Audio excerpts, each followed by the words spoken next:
All right, we are getting started with our next lesson. We did skip lesson 5. So today we're going to figure out if the functions that we are looking at are linear. And the way we're going to do that is by examining the rate of change, which is another way of saying the slope. So for your think about it, it says use the table to determine the rate of change between at least 3 different points. That means find it 3 different times, okay, to see if it's linear. So all you need to do right now is just find the rate of change 3 different times.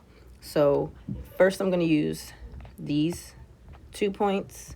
For my second rate of change, I'm going to use those. And for my last rate of change, I'm going to use those. So number 1, I'm not writing my slope formula out every time, but I am going to put it right here in case you haven't memorized it yet. I really hope you have.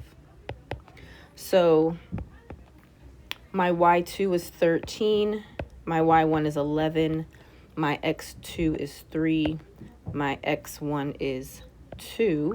So I get 2/1 for my slope, for my first slope. Okay, I'm going to do it again, this time for these points.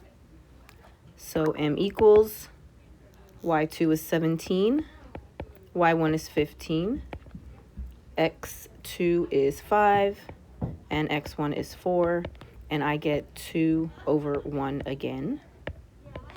And then for my third slope, I've got 21 minus 19 over 7 minus 6. So I get the same slope or the same rate of change. So hopefully you were able to figure that part out on your own. Here's what I need you to add to your paper, okay? Why is that important? Well, because linear functions will have a constant slope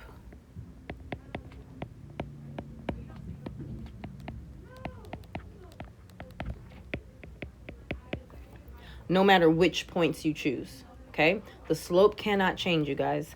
We'll have a constant slope no matter which points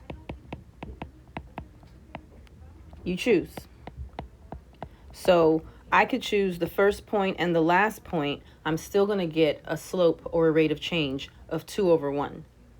If I get anything different, then it's not linear, okay? We're talking about linear functions today.